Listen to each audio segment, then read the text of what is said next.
Okay, so I did the black people pick, and I also did answers to most of the identity picks.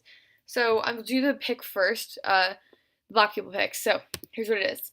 Uh, the counterplan text is that black people should not serve in the military. So this would mean that you take blacks who are currently serving in the AVF and don't have them serve, and it also means that in terms of the draft, black people wouldn't get drafted.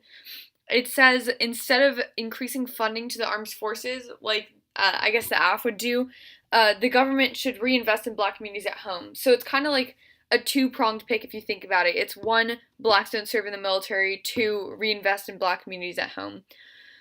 So the pick itself is pretty simple. It's like the country or the America itself has never helped black people. This first Anderson card gives some pretty good examples of how we've basically just gone from like slavery to like Jim Crow to mass incarceration.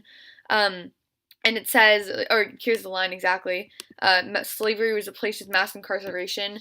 The military feeds into, which the military feeds into. It also gives the example of like voting tests replaced with voter IDs. So if you guys need examples of how the U.S. is constantly just kind of antagonizing black people, that's a pretty good card for it. And I think that this card is also good because you need to leverage it as like, why should black people have to fight for a country that does not serve them? This second Anderson card basically says that what we should instead do, instead of like trying to put black people inside the military, is reinvest in their communities at home. I think like a sentence in the card that sums it up pretty well is, if we don't have the right to defend our own communities here, what sense does it make to attack other communities defending from U.S. interests? Which would basically just mean that insofar as black people are treated like second-class citizens inside of the U.S., there is no reason why they should be fighting against people outside of the U.S. for the U.S. military trying to protect U.S. interests, because U.S. doesn't protect them and their interests. The third marble card is basically an answer to any permutation they could make, which is like, as long as blacks are associated with the military, that is a bad thing. And it says that we need to have like a radical anti-militarism movement.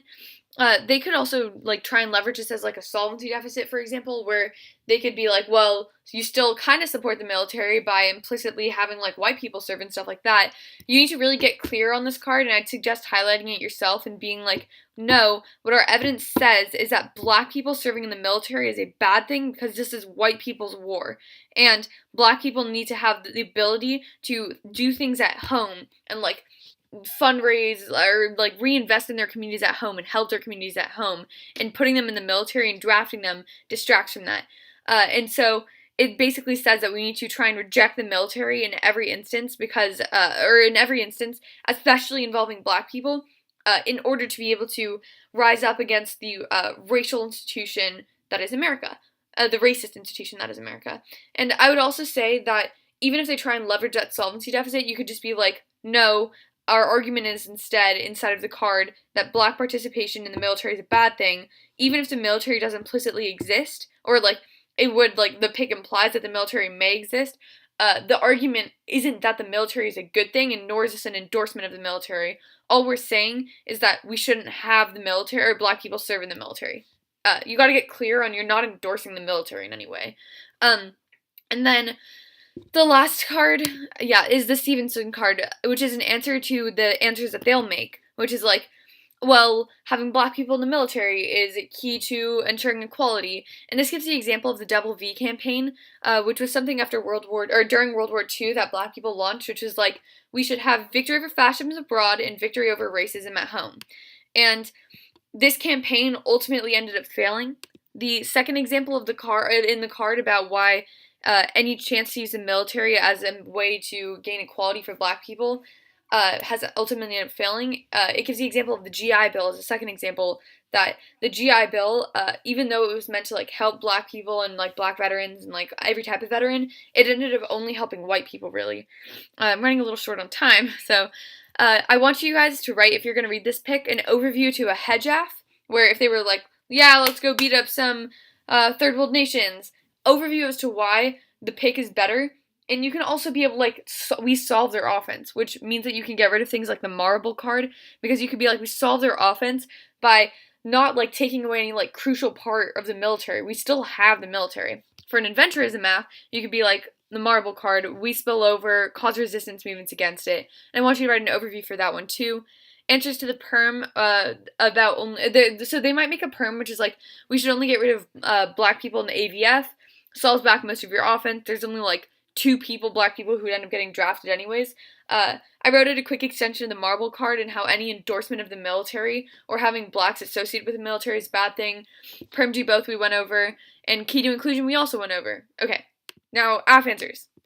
I'm going to go over really just what it means to answer any identity pick, because really for every other pick, the only other answers that you'll be making will be like, well, like, it's good to have them inside the military because it's key to inclusion. Like, all the other answers except for these ones, which is like LDE, like debatey jargon, all of those other answers are just super self-explanatory. Like, just that including people in the military is a good thing, because if you try and exclude one group, like i.e. if you try to exclude women, that is a justification for like white men to be like, well, haha, you don't serve in the military, so you don't deserve to have a position in government, or you don't deserve to be able to get XYZ rights. And everybody else is serving in the military, so they're able to get those rights, and it just results in worse exclusions. So it's a weighing argument you can make against the against a pick if you're on the AF, because you're like, it outweighs because it spills over into broader society and like undoes any parts of reform. Okay, the only part we're going to be looking over again is this 2AC identity pick part. So let's go over it. This first argument here is a perm do the counterplan argument, because counterplans, like identity picks, are not textually competitive. Usually these counterplans will be like, do the AF, except don't draft black people. But it still has do the AF, and just adds words to the plan text, which means it's not textually competitive. Textual competition is when you change the actual words that are of the plan text. You can't just add words to the plan text, like this identity pick would.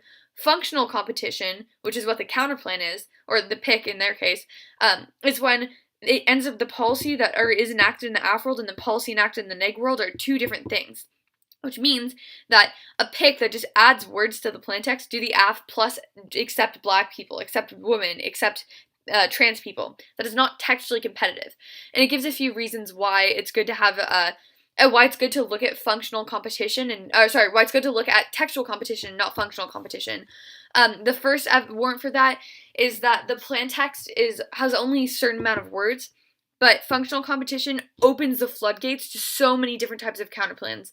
And I don't have time to go over all the different types of counterplans, but you guys should get the idea of what the different types of counterplans are. And also it says like we'd have to debate the do and do not include every group pick. And if you have more questions about like what types of counterplans would be involved in a world of functional competition and like how many of them there are, I could give you tons of examples. The second warrant as to why it's good to have textual competition is that it's objective, because functional competition, like you can't actually tell what's going to happen other than like vague CX answers and like not so great cards. Whereas when you have the actual plan text and make them different, that indicates that those 2 have to be different things. The third argument is that when we look at the actual plan text, it encourages us to write our plan text carefully, which makes us better policymakers. So that's offense for you, and not as to why textual competition is a good thing, whereas the other 2 are more of like functional competition is a bad thing. Then there are 2 theory arguments in here, PICS being a voting issue and condo being a voting issue. And I know a lot of you, I'm not going to go over these theory arguments because I feel like you guys should know theory arguments by now, and I don't have enough time to be able to explain theory. But the reason why I separated PICS and condo is because condo PICS I don't think is that great of an argument, and then forcing them to say why PICS are good and why condo is good puts them in this kind of like weird position where they have to like spend a lot of time on 2 different theory issues. Whereas if you were to read condo PICS bad, they could just read condo PICS good. In this case, they can't read condo PICS good because you're denying both of those different types of things. So even if condo PICS are a good thing, our argument is like any type of a pick is a bad thing. Any condo position is a bad thing. So I think it's a little bit more strategic, honestly, than condo PICS bad. The last argument is that our AF is like, we should only draft rich people. 1% of the military should just be rich people, which means A, there's a very, very, very small link to the AF, given that it's just 15,000 people, and a lot of them probably won't be from the kind of groups that the pick is talking about. They'll mainly just be like rich white people, except for like the woman pick probably, but for things like the trans people pick and the black people pick, it's really just going to be like rich white females and males, which means that there's barely any link, so you get to leverage any solvency deficit versus the counterplan. So a solvency deficit for the counterplan is a very strategic move because it's like, given that there's such a small link, it doesn't really mean anything, and the app doesn't really do anything uniquely bad. So if there is a solvency deficit to counterplan, then you get to weigh it. And the solvency deficits mainly come from the idea that, like, key to inclusion within inside of society, the things that I was talking about at the beginning of the podcast, at the beginning of going over the Aff answers, which is like, anytime we exclude one group from the military or the draft, it results in worse exclusions, which is a solvency deficit to the counterplan, which you can leverage. The second thing is that they don't solve their own impact because people will still be inside of the AVM or the AVF as out of economic coercion. So black people are still going to be volunteers inside of the military. Now, if they do make the argument, like our counterplan, the black people counterplan, that we should get rid of black volunteers serving inside of the military right now, or something like that, there are arguments you want to make, like perm, do the part of the counterplan that gets rid of women, black people, or trans people, or whatever, inside of the military serving as volunteers. That means that there is barely anyone who's now serving in the military that is like a woman, trans person, or black person, and it just like hugely mitigates their offense. The second thing is that you want to make arguments as to why the military is a good thing for people to be able to get out of complicated economic positions. And I think the black people pick has a pretty good card on this. It's that it's one that Matthew Gross cut, shout out. It's that this Lewis 10 card, which is like, we need to be able to have certain people, the military is a good way for people to be able to get economic equality. So I'm like a little bit over time. I hope this helped. Remember, you can always like text me or Slack me, and I will help you with the counterplan and explain it to you. Just hit me up, and I hope this helped a little bit.